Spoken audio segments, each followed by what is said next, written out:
सदैव कल्याण का सृजन करती रहे, यह मेरी आंतरिक शुभकामना।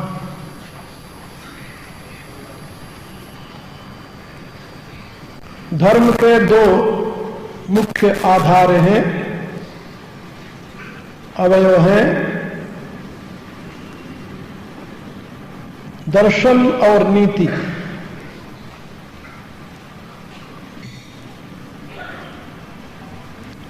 मानव जीवन में धर्म की दो विधाएं हैं, सहज धर्म और सुकृत धर्म। कल इस विषय में थोड़ा सा मैंने संकेत किया था। व्यक्ति के सहज धर्म का बोध दर्शन का विषय है।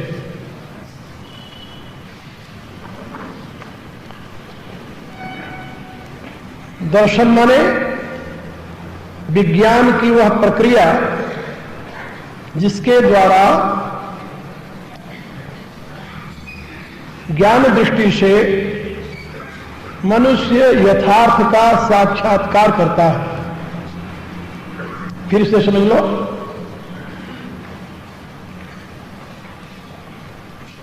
दर्शन शब्द का अभिप्राय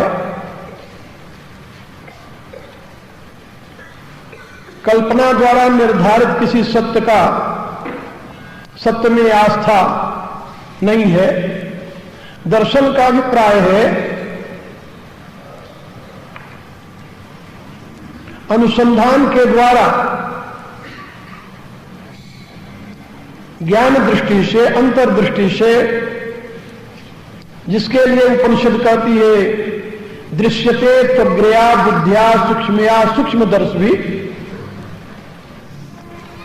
सूक्ष्म दृष्टि से, बौद्धिक दृष्टि से मनुष्य जीवन के आधार रूप परम सत्य का साक्षात्कार कर लेता है। उस दृष्टि का नाम दर्शन है।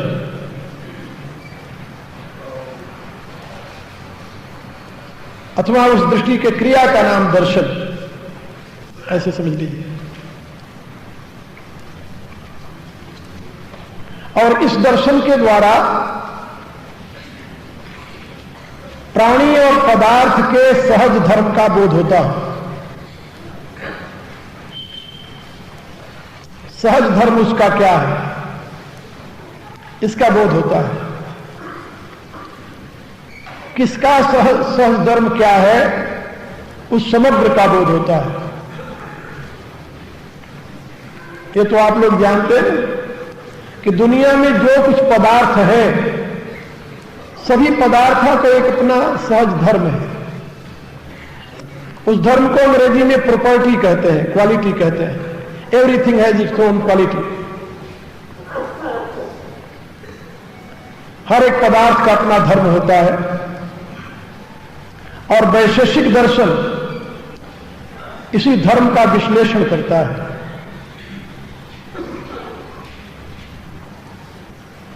तो सहज धर्म का बोध दर्शन का विषय है।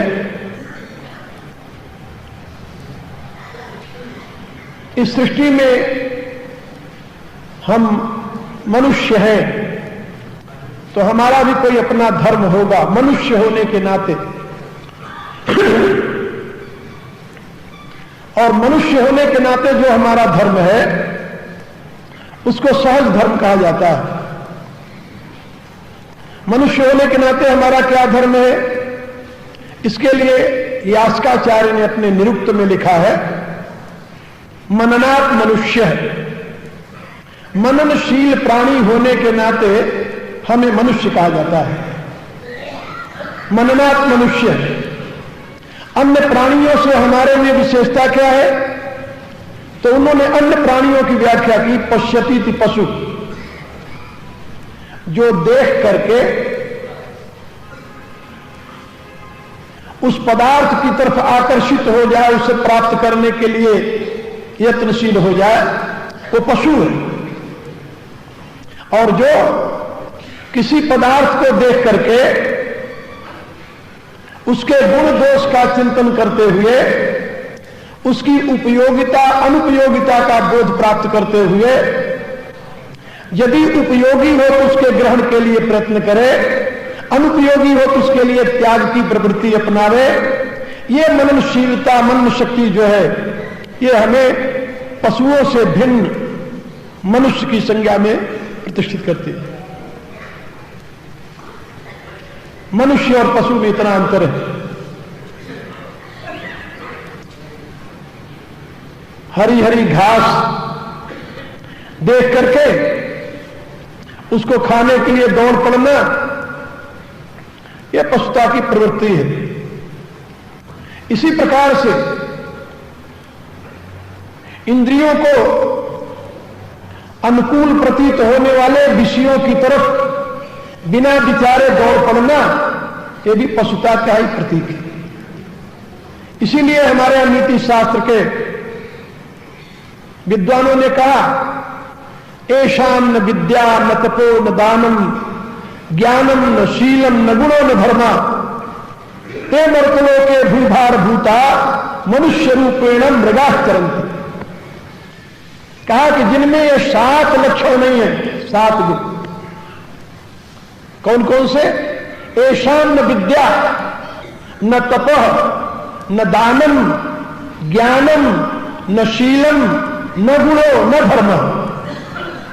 ये 7 जिसमें नहीं है, विद्या, तप, दान की वृत्ति, ज्ञान, शील, गुण और धर्म, ये 7 से जो युक्त नहीं है वो मनुष्य रूपेण मृगाश्चरण, वो मनुष्य की आकृति में पशु है, पशु। और जो मननशील है, जो चिंतनशील है, जो उपयोगी और अनुपयोगी तत्वों का विश्लेषण करता है, उसको मनुष्य कहते हैं। यह हमारा सहज धर्म है मनुष्य होने के नाते। और इस सहज धर्म के आधार पर ही हमारे लिए कुछ स्वीकृत धर्म प्रतिष्ठित किए जाते हैं। और स्वीकृत धर्म का आधार नीति। इसलिए दर्शन और नीति, ये 2 ऐसे तत्व हैं जो मानव के जीवन के विकास की विधा को प्रतिष्ठित करते हैं। इनमें से दर्शन, यद्यपि इसकी योग्यता, इसकी क्षमता, इसकी सामर्थ्य, इसकी पोटेंशियलिटी हर एक मनुष्य में विद्यमान है, किंतु सभी लोग इस अपनी क्षमता का विकास नहीं किए। सब में क्षमता विकसित नहीं है, कुछ लोगों में पाई जाती है। इसलिए जो दर्शन के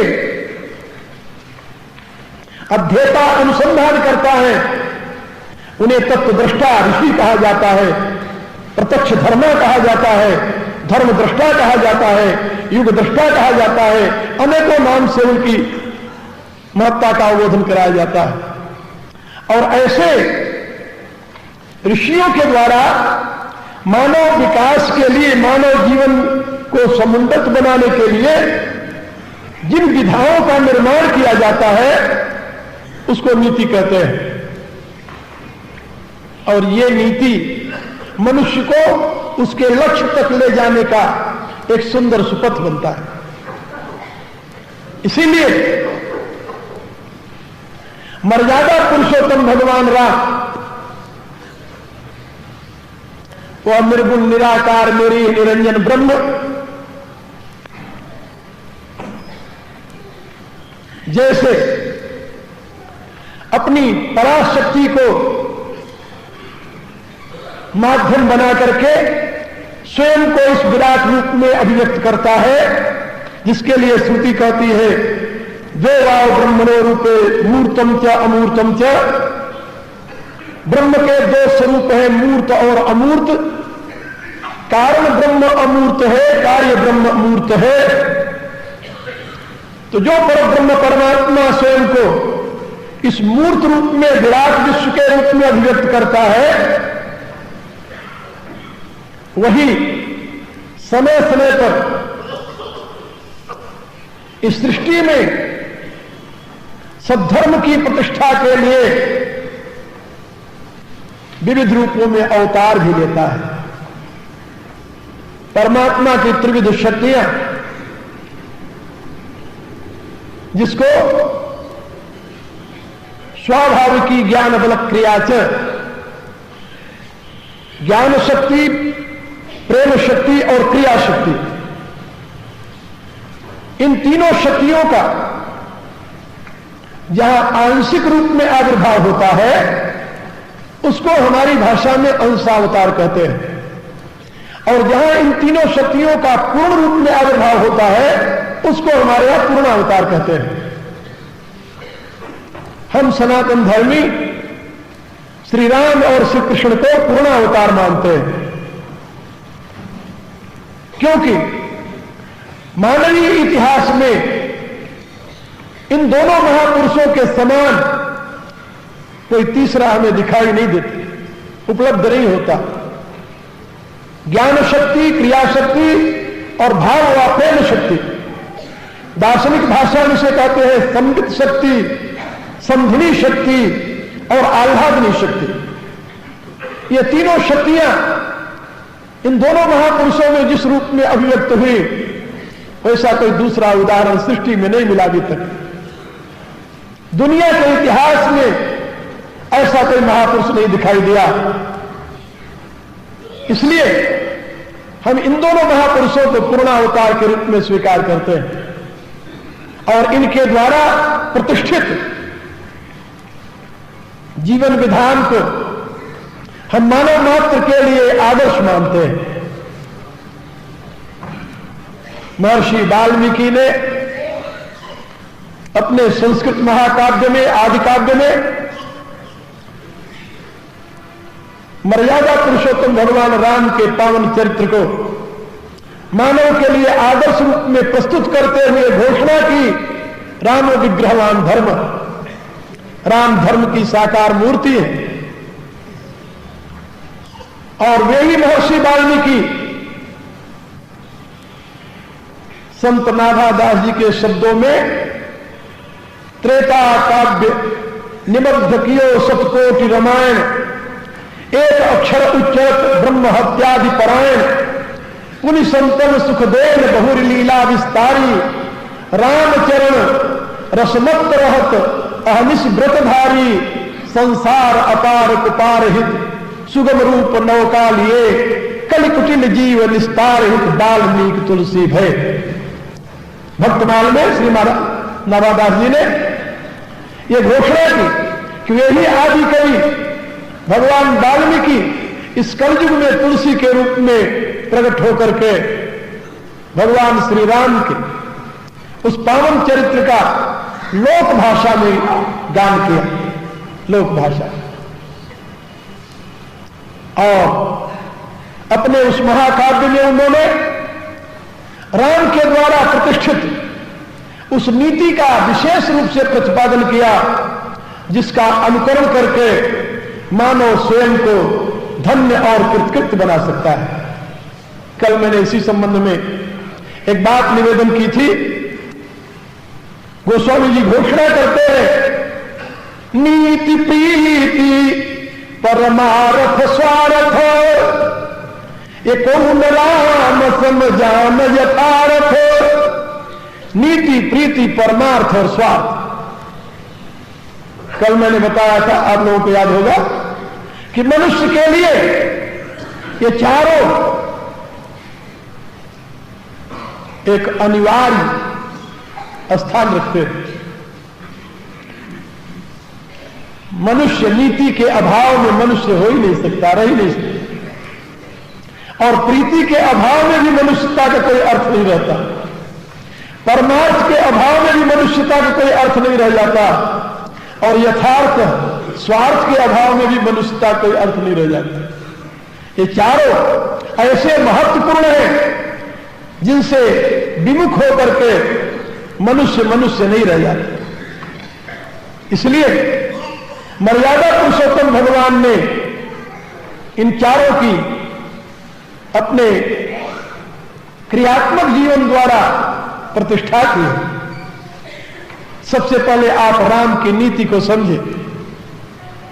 कितनी अद्भुत नीति है राम की। विनय पत्रिका में तुलसीदास जी ने एक पद लिखा है, सुन सीता पतिशील स्वभाव, मोदन मन तन पुलक नैन जल सो न रखे हर खाओ। कहते सीतापति के शील और स्वभाव को सुन करके जिसके हृदय में मोद नहीं, आनंद नहीं हुआ, जिसके शरीर में पुलकान रोए खड़े नहीं हो गए और जिसके नेत्रों में जल नहीं आ गया, वह मनुष्य नहीं है।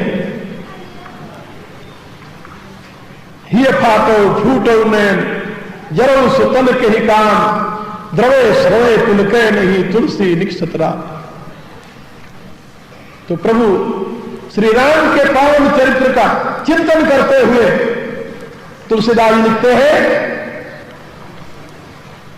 शिशुपन के पितु मातु बंधु गुरु सेवक सचिव सखाऊ,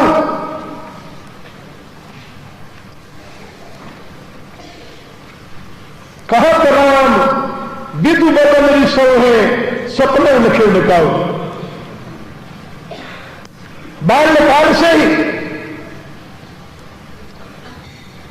राम के माता पिता गुरु मित्र स्वजन सुहृद भाई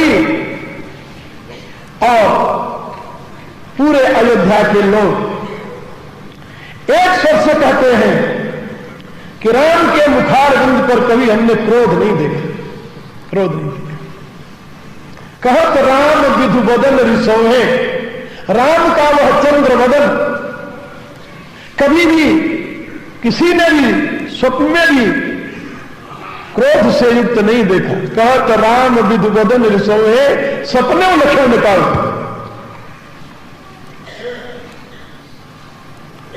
और इतना ही नहीं, खेलत खेल अनुज बालक संग जोगवत अनक अपाऊ, जीत हार चितुकार दुलारक देख दिखावत दाऊ। अपने जीत को भी हार में बदल करके दूसरे को पसंद कर देते। ये तो बालकाल की बात रही। लेकिन राम जब आदर्श प्रस्तुत करते हुए मानव समाज के सामने आते हैं तो उनके नीति का एक अद्भुत स्वरूप देखें।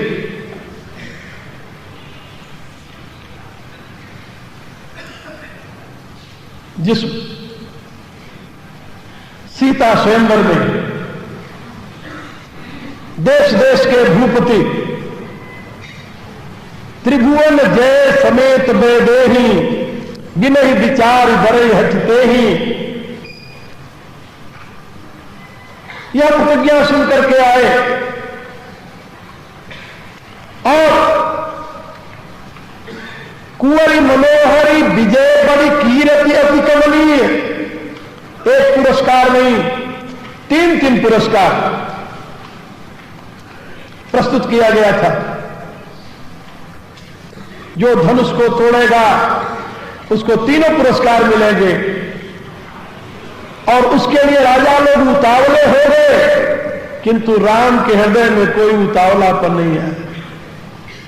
राम ने धनुष तोड़ने का प्रयत्न नहीं किया, न दौड़ करके विश्व की कीर्ति यश और सीता को प्राप्त करने के लिए आतुरता दिखाई, शांत बैठे रहे। महाराज जनक ने जब यह कहा कि वीर विहीन नहीं मैं जानी, तब भी राम उठकर खड़े नहीं हुए कि मेरे रहते हुए आपने ऐसे कैसे बोल दिया। नहीं, मौन बैठे रहे। बल्कि उनके उपस्थिति में इस प्रकार के शब्द को सुनकर लक्ष्मण जी बर्दाश्त नहीं कर सके, उठकर खड़े हो गए और लक्ष्मण जी ने यह बात कही कि रघुवंशी न महाजह को होई, तेहि समाज अस कही न कोई, कही जनक जस अनुचित बानी, विद्यमान रघुकुल मणि जानी। रघुकुल मणि श्री राम के उपस्थिति में इस प्रकार का कथन महाराज जनक के लिए शोभा नहीं देता, लेकिन राम को कोई उत्तेजना नहीं हुई, क्योंकि आप रघुवीर हैं और रघुवीर के लक्षण शास्त्रकारों ने बताया है, त्यागवीरो, दयावीरो, विद्यावीरो, विचक्षण, पराक्रम महावीरो, धर्मवीरो, सदा। ये 5 प्रकार की वीरता से युक्त भगवान श्री राम धीर है, गंभीर है, शांत बैठे हुए। ऐसा क्यों किया राम ने? इसलिए किया कि राम जानते हैं ब्राह्मण के पास जो ज्ञान बल है वो अपने लिए नहीं है, लोक कल्याण के लिए है। यदि ब्राह्मण अपने ज्ञान का प्रयोग अपने सुख के लिए करता है तो ब्राह्मण नहीं, अपने स्तर से गिर जाता है, पतित हो जाता है। इसी प्रकार से यदि क्षत्रिय अपने बल का, अपने पौरुष का प्रयोग अपने लिए करता है तो अभी क्षत्रियत्व से च्युत हो जाता है। राम इस सत्य को स्वीकार करते हैं और अपने लिए अपने बल का प्रयोग करना उनको अभिष्ट नहीं है, इसलिए शांत बैठे। लेकिन जिस समय विश्वामित्र जी कहते हैं उठऊ राम भंजऊ भव जाता, हे राम उठो, इस शंकर के धनुष को तोड़।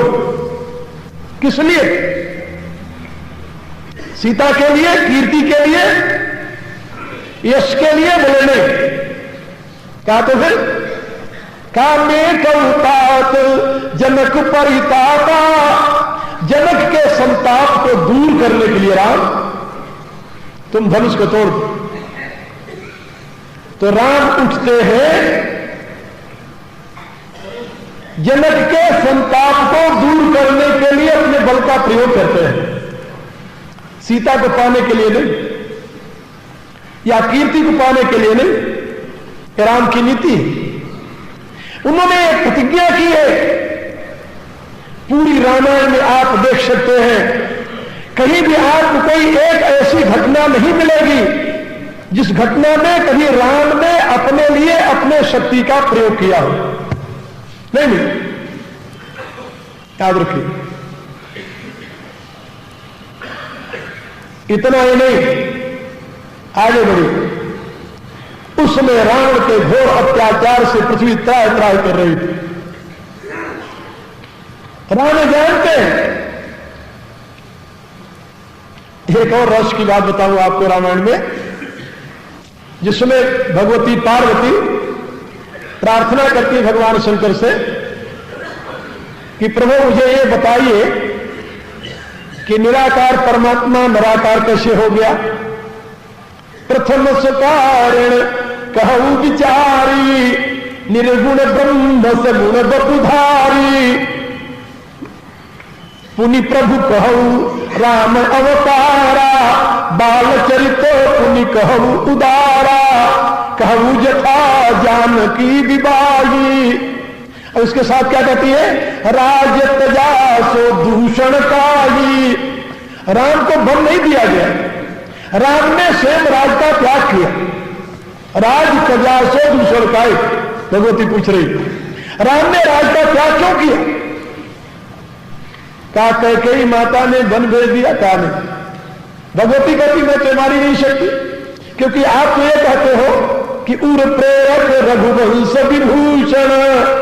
वो तो मर्यादा पुरुषोत्तम भगवान राम साक्षात परमेश्वर है।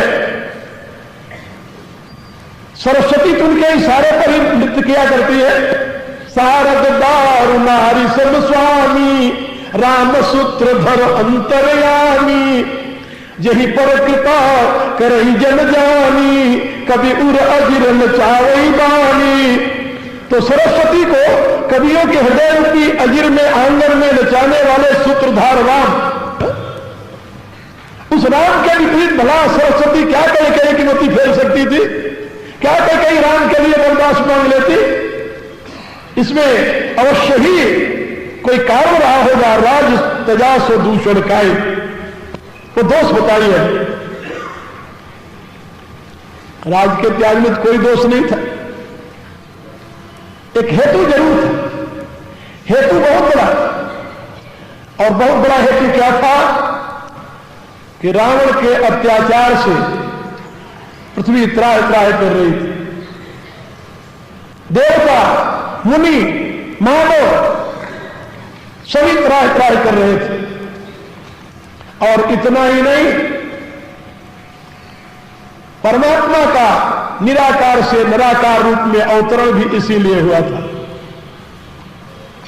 देवताओं को आश्वासन देते हुए भगवान ने कहा था, जन डरते सुर सिद्ध सुरेशा, तुम्हें लाज भरी हो नरवेशा। हम तुम्हारे लिए मनुष्य शरीर धारण करेंगे। और रावण मरण मनुजित कर जाचा, प्रभु विधि वचन कीन चह साचा। विधाता के वचन को सत्य करने के लिए वो परमात्मा निराकार से निराकार रूप में अवतरित हुआ।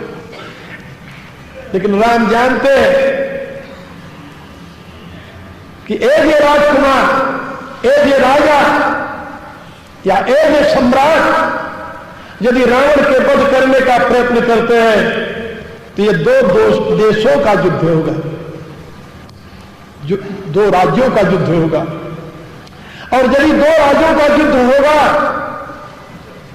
तो ये युद्ध इतना भयानक होगा, भयंकर होगा, इतना दुखद होगा, इतना संतापकारी होगा जिसकी आप कल्पना नहीं कर सकते। वध करना है रावण का, कार्य करना है देवताओं का, उसके लिए अकारण प्रजा की हिंसा क्यों की जाए? प्रजा को इस युद्ध में क्यों झोंका जाए? यह उचित नहीं है।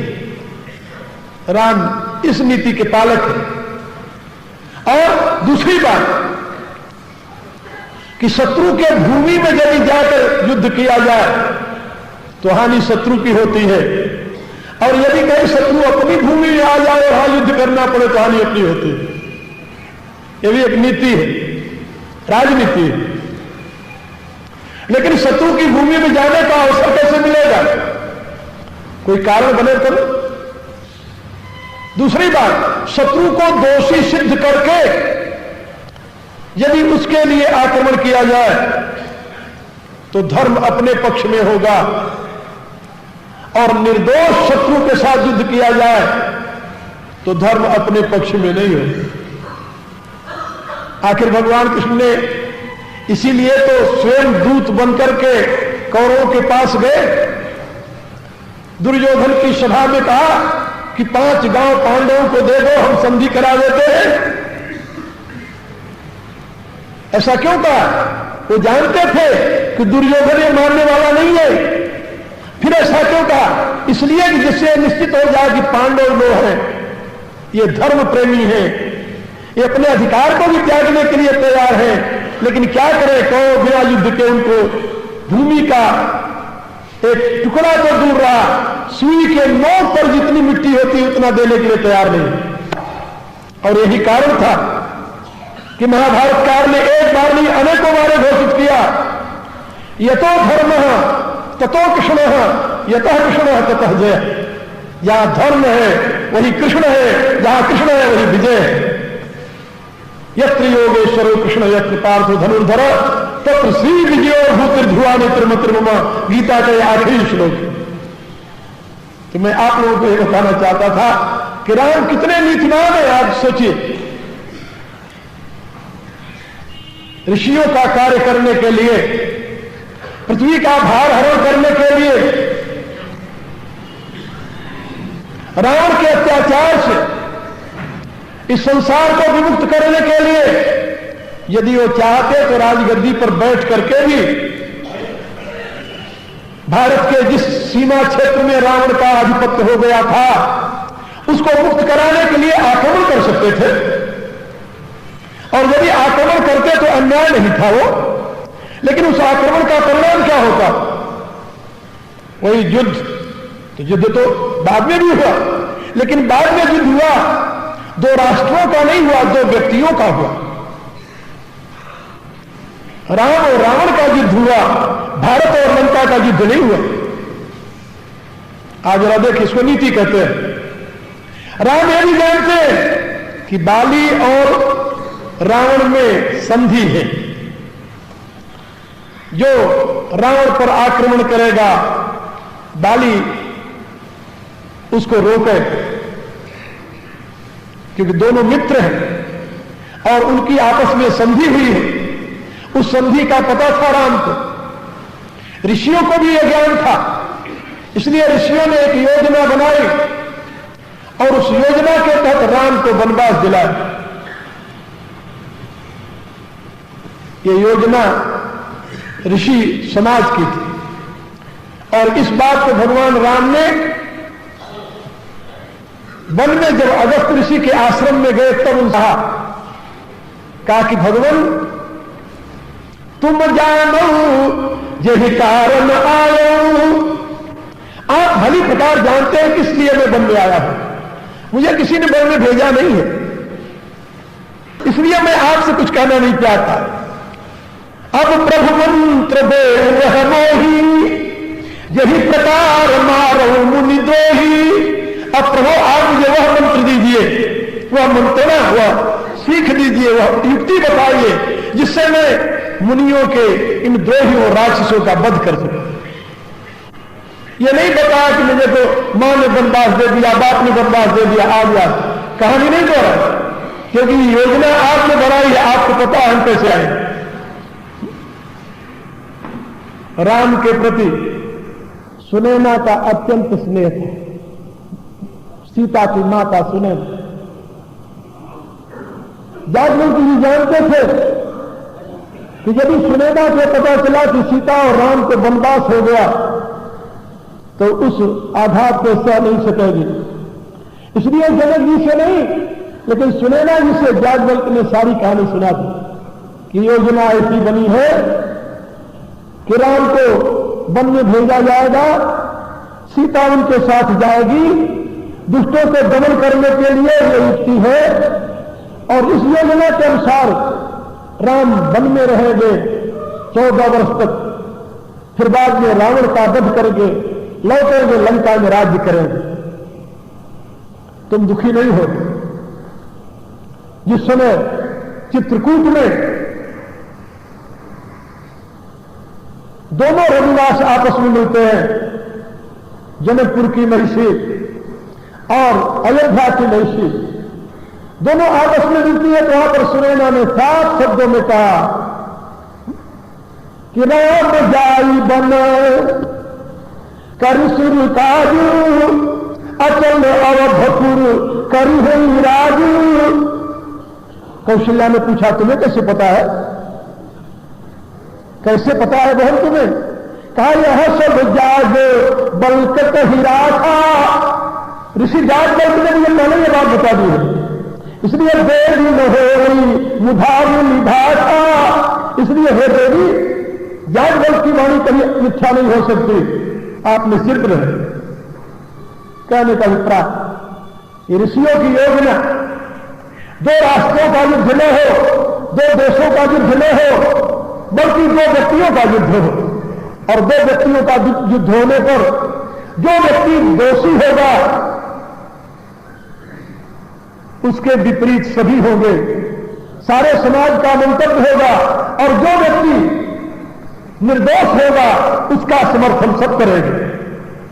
परिणाम क्या होता है? वही हुआ। भगवान राम वन को जाते हैं और वन में जाकर के सर्वप्रथम 10 वर्षों से अधिक तो चित्रकूट में निवास करते हैं। भला आप बताइए, उन दिनों ये दंडकारण्य जो था, ये दक्षिण भारत का एरिया जो था, इसको समझ लें, ये एरिया जो था, ये क्षेत्र जो था, ये रावण के अधीन था।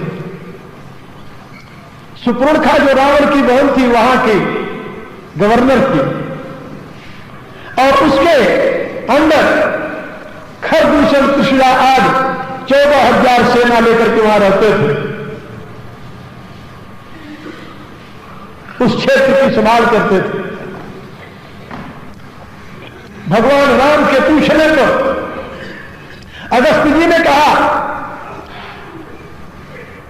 कि है प्रभु परम मनोहर ठाऊ, पावन पंचवटी पे हिनाऊ। आज जिस युक्ति को आप पूछ रहे हैं, निशाचरों के नाश करने की जो विधि को आप पूछ रहे हैं, उसके लिए एक सीधा सा रास्ता मैं बता रहा हूं प्रभु, कि यहां से थोड़ी दूर पर पंचवटी नाम का एक स्थान है। वो बहुत सुंदर स्थान है गोदावरी नदी के किनारे पर। बस वहां जाकर आप बैठ जाए, सब काम अपने आप होता जाए। और यही हुआ।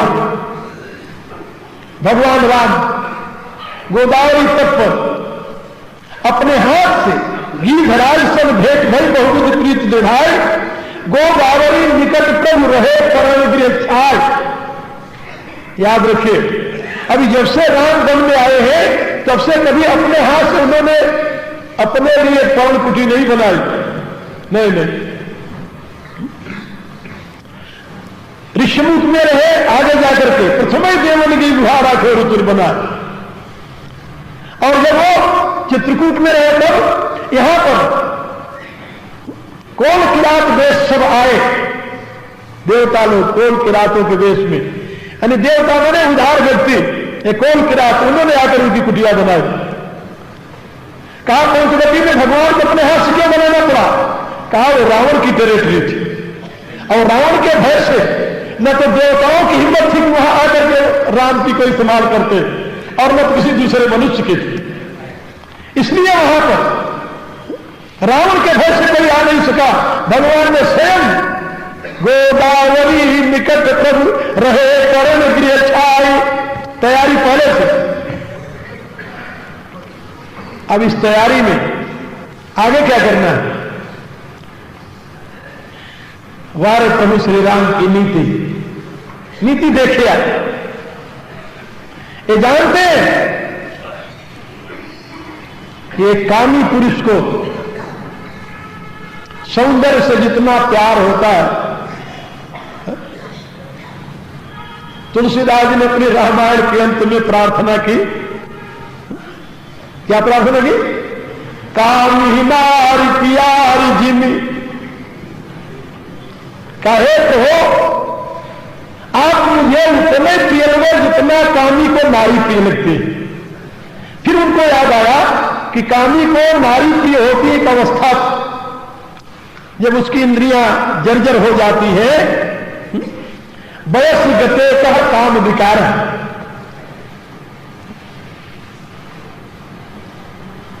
इसलिए उन्होंने कहा कि वृद्धावस्था तक प्यार कैसे बना रहे? कहा लो भी प्रिय जी निदान, वो तो मरते मरते तक लगा रहता है। जैसे शशि मंडल विच स्याही छूटन कोटि जतनते, तुलसीदास बलि जाऊं सदा तुम लोग पराए धरते, ममता तून गई मेरे में। तो दो उदाहरण रखे अपने प्रेम के लिए, कामी हमारे प्यार जिमी, ये तो युवावस्था तक के लिए, और लोभी प्रिय जिमी दान, ये मरते मरते तक के लिए। तिमी रघुनाथ निरंतर प्रिय लागो मोहिरा। तो रावण जो सुंदरी स्त्रियों का शौकीन है, जिसके लिए तुलसीदास लिखते हैं देव धनुज नर नाग खग किन्नर नाग कुमारी, जीति बरी निज बाहुबल बहु सुंदर परनारी। दुनिया की जितनी सुंदर स्त्रियां थी सबको उसने अपने भुजाओं के बल से जीत करके अपने लंका में लाकर रखा। हनुमान जी जब लंका में प्रवेश करते हैं तो देखते हैं सारा दृश्य।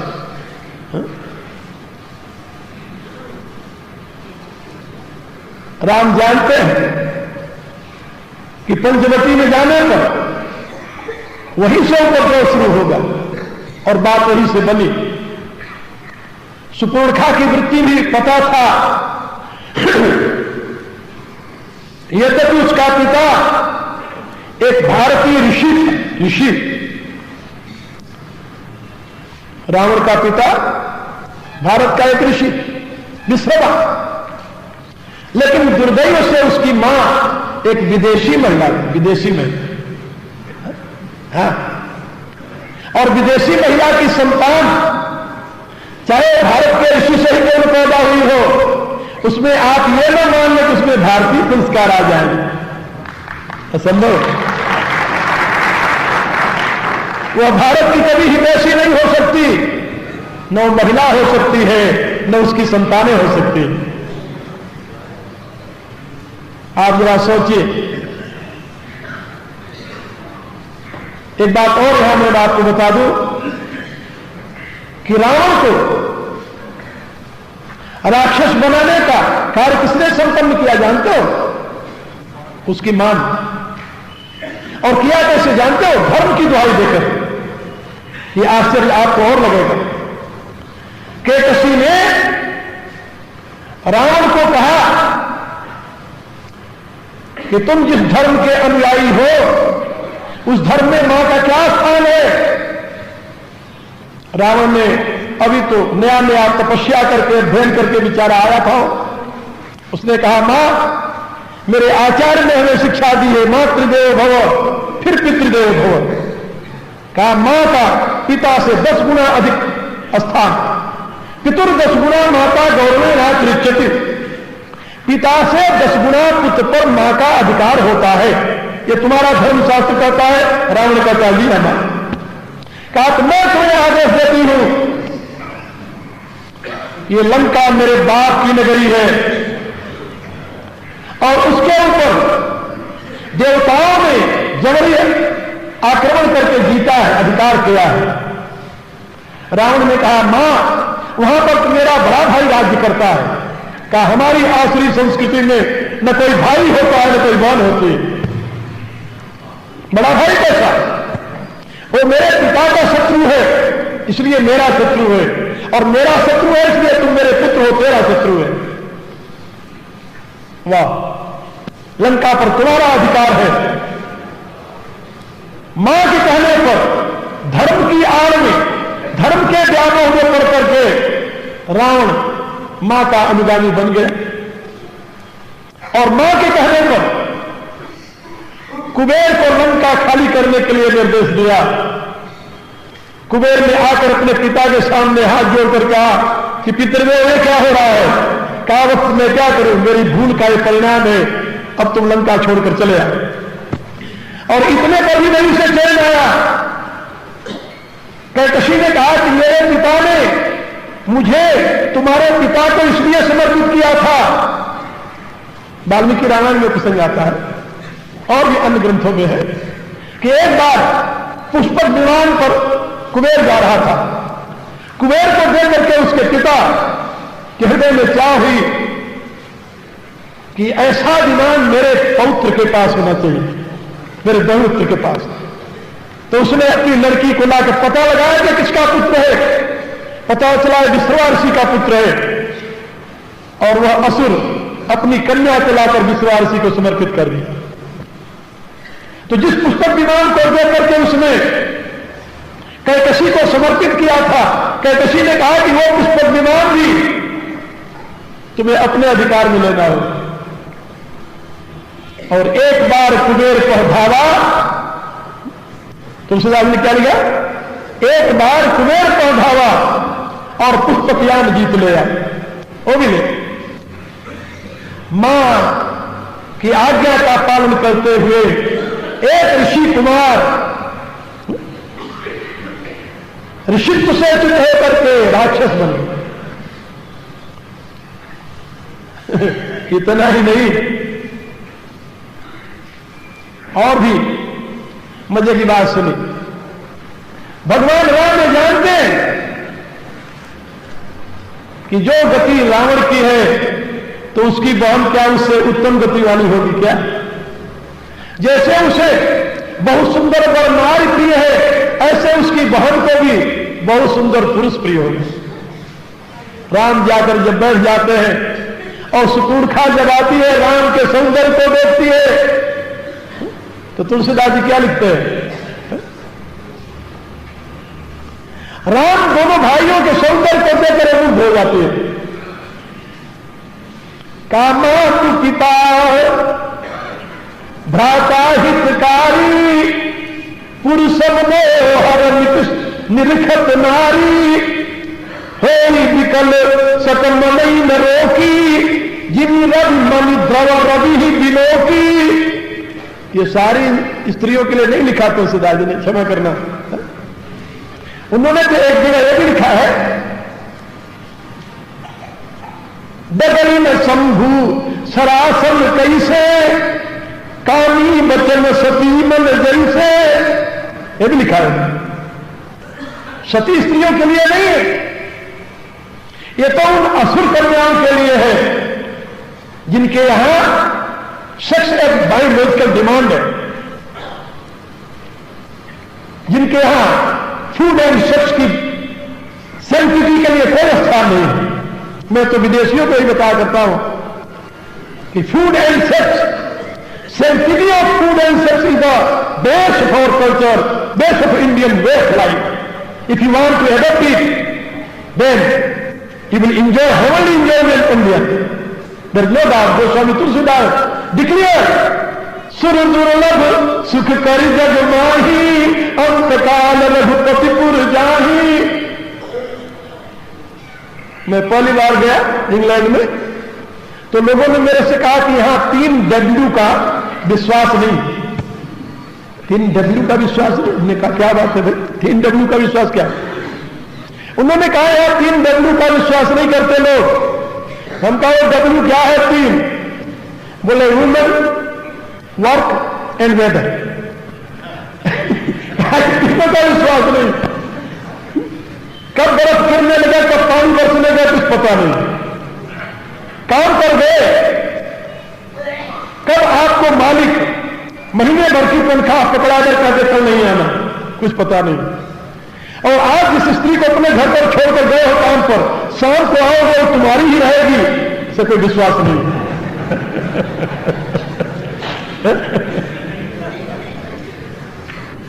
और ये सत्य है। अमेरिका ऐसे देश में विवाह के पश्चात, पहले तो विवाह होता ही नहीं, ऐसे समझ लो, क्योंकि बिना विवाह के सब कुछ चलता रहता है। क्या बताऊं आपसे, अब तो इंडियन लड़कियां जो वहां रहती है वो भी अपने बाप को कहती हैं कि हम डेटिंग में जा रहे हैं। डेटिंग माने जान दो, किसी लड़के के साथ 2-4 दिन ऐश करने के लिए। अब तो ये गति हो गई इंडियन लड़कियों का, बहुत दुख होता है देख करके। लेकिन खैर वहां की तो संस्कृति में ये बुरा है ही नहीं। और विवाह के पश्चात 5 साल के अंदर 80% मैरिजेज जो है वो ब्रेक हो जाती है, 80%। और 20% जो रहती है वो 10 साल के बाद ब्रेक होती है। और उसमें से 15% ब्रेक होती है, 5% वो भी समझौता करके बच्चों के नाते रह जाती है, बच्चों के नाते। और वहां समझौता ये हो जाता है कि तुम अपने फ्रेंड के साथ घूमोगे, हमें कोई चिंता नहीं होगी, कोई तकलीफ नहीं होगी, हम अपने फ्रेंड के साथ घूमेंगे और तुम्हें कोई दुख नहीं होना चाहिए। तो दोनों अपने फैमिली के साथ घूमते हैं, इसलिए उनकी मैरिज बनी रहती है बच्चों के नाते। ये वहां की संस्कृति है। लेकिन भारत में आप ऐसी कल्पना कर सकते हैं क्या? तो तुलसीदास ने चौपाई जो लिखी है उस असुर कन्या को दृष्टि में रखकर लिखी, याद रखिए। और बात वही हुई, सुपूर्णखा ने राम को देखते ही प्रस्ताव रख दिया। क्या प्रस्ताव रखा?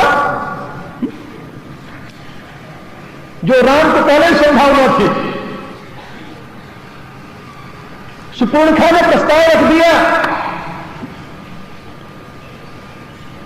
कि मोक्षम पुरुष नमोषम नारी यह संयोग विधि रचा विचारी। तुम्हारे समान दुनिया में कोई पुरुष नहीं और मेरे समान दुनिया में कोई स्त्री नहीं। और हमारा तुम्हारा संयोग विधाता ने बहुत विचार करके रचा। भगवान राम मुस्कुराते हुए इशारे से पूछे, तुम्हें कैसे पता कि दुनिया में नहीं?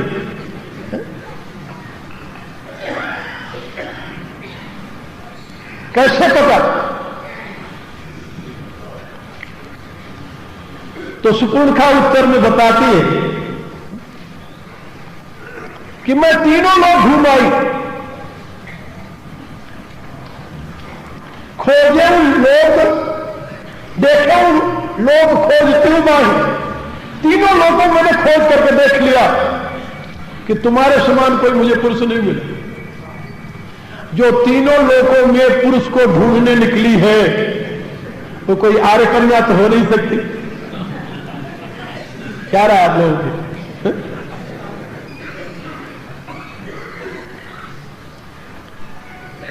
देखे खोज लोक तिहु माही,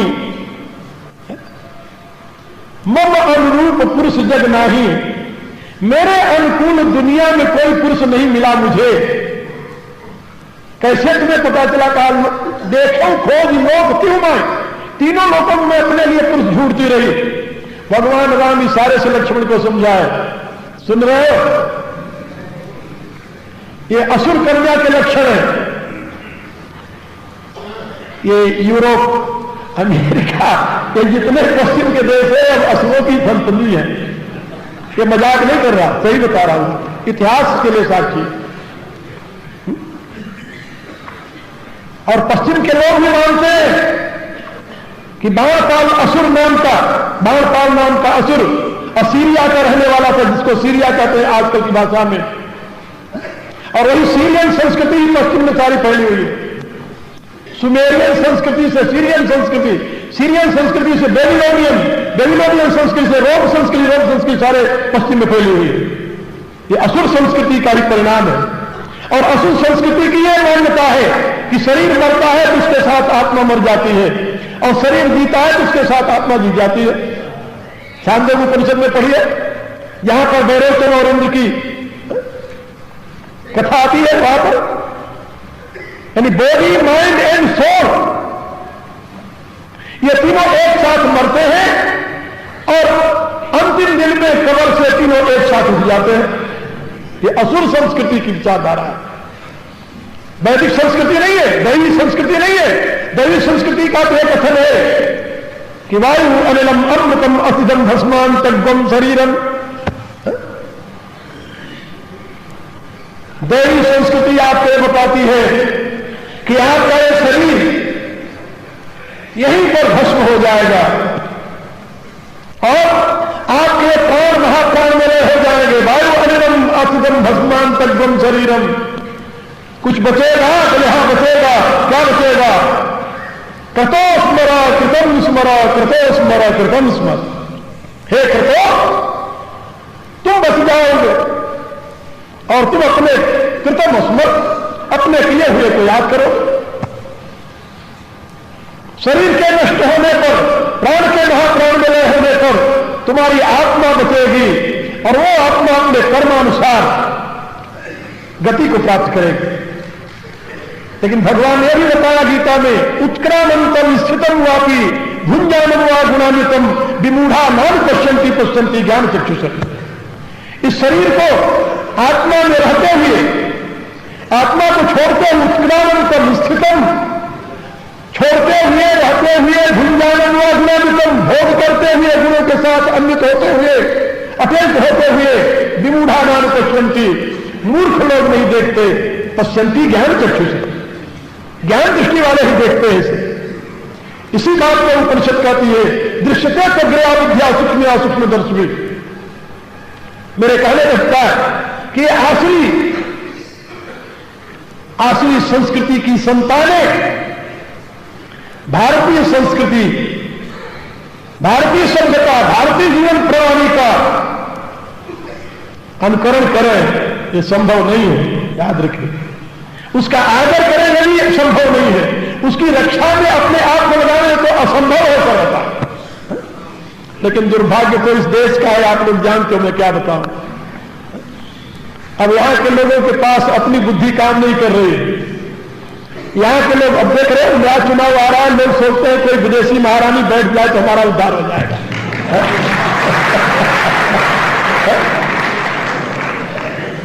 ये बुद्धि का दिवालिया बन रही है क्या है? सुनिए, राम की नीति देखिए। राम बैठे हुए हैं, सुपर्णखा आती है और जब वो प्रस्ताव रख देती है विवाह का तो भगवान मुस्कुराते हैं, उसकी तरफ देखते नहीं। तुलसीदास लिखते हैं सीतई चितई कहीं प्रभु बाता हरि कुमार मोर लघु भ्राता। सीता जी की तरफ देखते हुए भगवान राम ने कहा कि देवी, वो जो दूर बैठा हुआ है अहै कुमार, वो भी कुमार है, मेरा छोटा भाई है। लोग कहते हैं राम तो मजाक में भी झूठ नहीं बोलते, रामो गुरमा विभासते, और यहां पर राम ने झूठ क्यों बोला? क्या झूठ क्या बोला भाई? कहा अहै कुमार मोर लघु भ्राता। कहा कुमार माने क्या होता है? कुमार माने राजकुमार। उसको यह बताए, ये नहीं कहा कुमार, कुमार शब्द नहीं है, वहां कुमार शब्द है। और कुमार शब्द के दो अर्थ होते हैं, कुत्सित विचार वाले को मारने वाला, कुकर्मियों को मारने वाला कुमार, कुत्सित व्यक्तियों का वध करने वाला कुमार, कुमार कहते हैं उसे। और दूसरा अर्थ कुमार बने राजकुमार। कहीं वो मेरी सेवा में रहता है, इससे देखकर तुम ये न समझना कोई नौकर अयोध्या से मेरे साथ आया है, नौकर नहीं है। अहै कुमार मोर लघु भ्राता, वो कुमार है, मेरा छोटा भाई है। यदि तुम सूर्यवंश के साथ ही संबंध जोड़ना चाहती हो उसके पास चले जाओ। क्या उसके पास क्या बोल दिया? कहा बताया है कुमार, कुत्सित विचार वालों का वध करना उसका काम है, वो करता है। क्योंकि राम ने स्वयं प्रतिज्ञा में लिखा है, आगे चल करके सुग्रीव से वार्तालाप करते समय राम ने स्वयं कहा कि सुग्रीव याद रखो, जग में सखा निशाचर देते लक्ष्मण हमें निमिषम होते थे। जितने जगत में निशाचर है सभी को ये लक्ष्मण एक निमेष में मार सकता है। मेरे कहने का प्राप्त कि लक्ष्मण के पास जब जाती है तो कई लक्ष्मण रिपु भगिनी जानी, लक्ष्मण के पास जब गई तो समझ गए यह शत्रु की बहन है। भगवान राम क्या चाहते हैं? और भगवान की तरफ देखते हुए उससे कहा कि सुन सुंदरी। सुंदरी क्या? सही में सुंदरी थी क्या? रावण की छोटी बहन है। राम और लक्ष्मण से कम कितने वर्ष बड़ी होगी भगवान ने जाने। लेकिन अपने आप को क्या प्लास्टिक लगाकर गई होगी पता नहीं कैसी।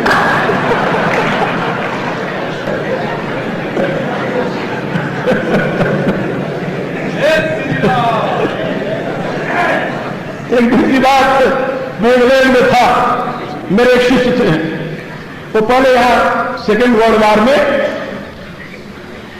एयरफोर्स में थे, पायलट थे, रोजर गिल नाम था उनका। तो उनके घर में ठहरा हुआ था।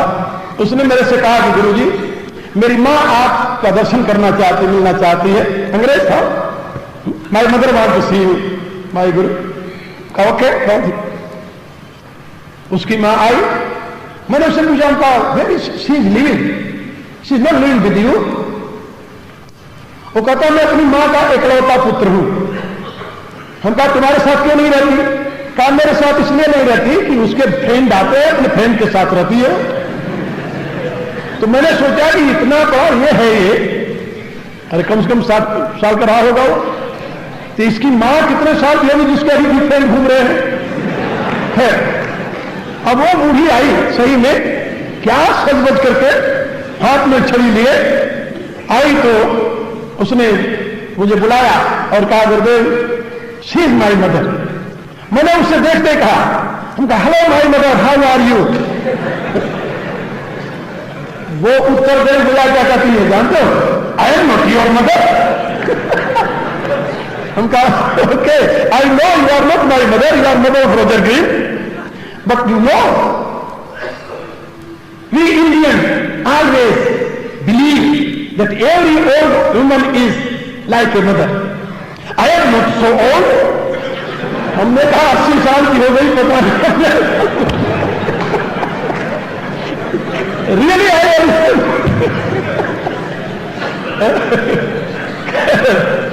ये है पश्चिमी सभ्यता का नमूना.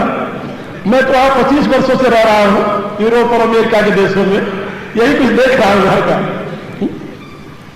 और भारत की महिमा सही में याद करके हृदय भर जाता है.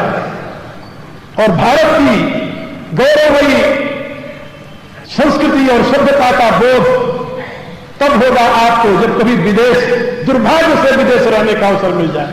दुर्भाग्य से. अब आप मेरे से पूछ सकते हैं जब विदेश में रहना दुर्भाग्य है तो आप क्यों रहते हो?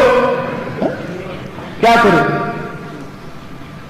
विदेश में इसलिए रहते हैं कि इस जमाने में हर एक व्यक्ति, हर एक धर्म अपनी विचारधारा को विश्व मंच पर प्रतिष्ठित करना चाहता है. विश्व मंच पर प्रतिष्ठित करना चाहता है. और जब तक कोई धर्म विश्व मंच पर प्रतिष्ठित नहीं होगा तब तक वह लोकप्रिय नहीं हो सकता. उसकी गरिमा को लोग जानेंगे नहीं,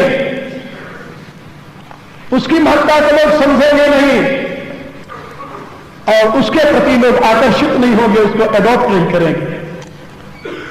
यदि हजारों की तादाद में नहीं लाखों की तादाद में क्रिश्चियन आकर यहां क्रिश्चियनिटी का प्रचार कर सकते हैं, अरबों रुपया पेट्रोल डॉलर से आकर के यहां इस्लाम का प्रचार कर सकता है, तो हमारे पास तो न तो रुपया है और न तो उतना बड़ा संगठन है, लेकिन हमारे पास अथाह ज्ञान है वेद से लेकर के रामचरितमानस का. और उस अथाह ज्ञान, अनुपम ज्ञान, उस धर्म विज्ञान का यदि प्रकाश मैं विदेशियों के सामने नहीं प्रस्तुत करूंगा तो क्या जानेंगे भारतीय संस्कृति क्या है. केवल अपने राष्ट्र के गौरव को, अपने राष्ट्र के ज्ञान विज्ञान को विश्व मंच पर प्रतिष्ठित करने के लिए हमारा प्रयत्न है. परमार्थ और स्वार्थ चारों की व्याख्या तो बड़ी लंबी हो जाएगी, लेकिन नीति की बात समझ करके यदि आप लोग उस काम कर लेंगे तो मेरे विश्वास के अनुसार इस देश का उत्थान हो जाएगा. ये डूबता हुआ भारत शायद फिर समझ जाएगा. प्रार्थना कीजिए. सर्वे भवन्तु सुखिनः, सर्वे सन्तु निरामयाः.